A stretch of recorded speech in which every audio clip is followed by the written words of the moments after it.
Kita sering mendengar nama-nama pahlawan yang gagah berani yang mengangkat senjata di medan tempur. Nama-nama yang diukir dengan darah dan keringat di garis depan. Namun, ada seorang pejuang yang memilih jalur yang berbeda. Jalur sunyi namun penuh bahaya, yaitu pena sebagai senjatanya, kata-kata sebagai peluru, dan rakyat sebagai kekuatan moral di belakangnya. Ia adalah Suresti Karma Trimurti atau lebih akrab disapa SK Trimurti, seorang pahlawan wanita tangguh yang lahir di Tanah Boyolali, Jawa Tengah. Lahir pada 11 Mei tahun 1912, ia mengawali perjalanan hidupnya sebagai guru dasar sekolah. Profesi ini memberinya kontak langsung dengan realitas kehidupan rakyat kecil yang tertindas. Di balik peran mendidiknya, ia menyimpan tekad yang membara menyuarakan perlawanan terhadap penjajah melalui jalur literasi dan jurnalistik.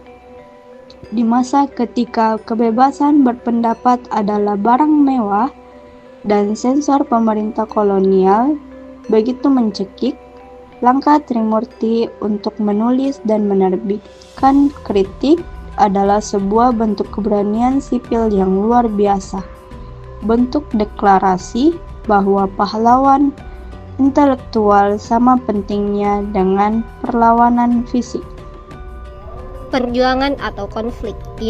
Ia adalah seorang wartawan yang gigih mengkritik kebijakan kolonial.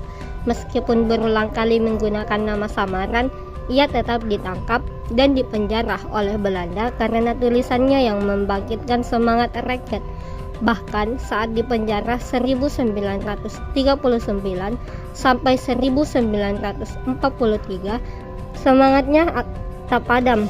Ia terus berjuang untuk kebebasan pers dan hak-hak kaum tertindas, menjadikannya ikon perlawanan intelektual terhadap penjajahan.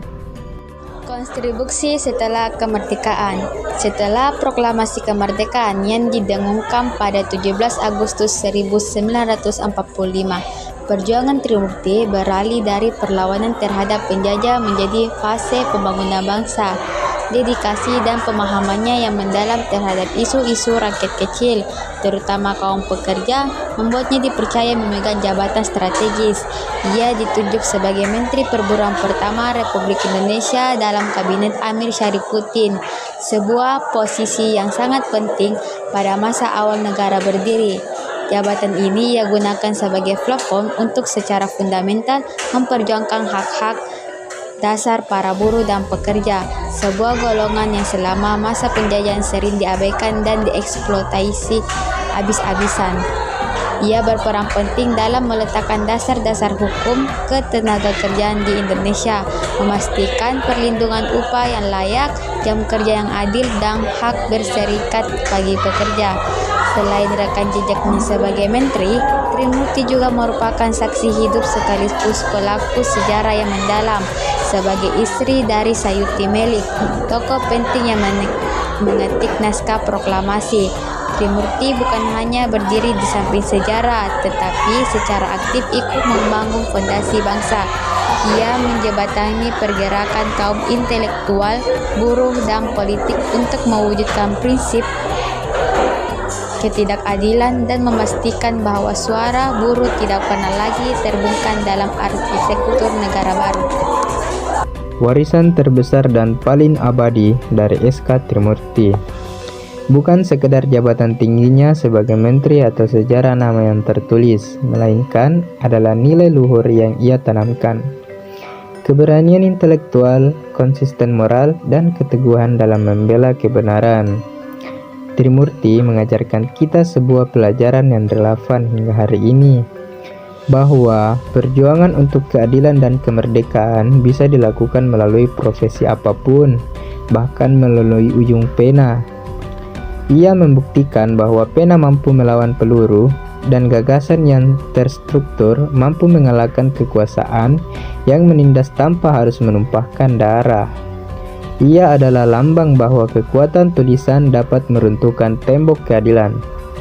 Bagi kita di masa kini, SK Trimurti adalah simbol abadi bahwa suara rakyat adalah kekuasaan tertinggi dan tidak boleh dibungkam, bahwa kritik dan kebenaran harus terus disuarakan, meskipun jalan itu penuh dengan risiko, ancaman, dan pengorbanan. Dari sosoknya, kita belajar esensi sejati menjadi pejuang, bukan melulu soal mengangkat senjata di garis depan, melainkan tentang keberanian teguh untuk selalu bersuara, berargumen, dan berjuang demi tegaknya keadilan sosial dan kemanusiaan.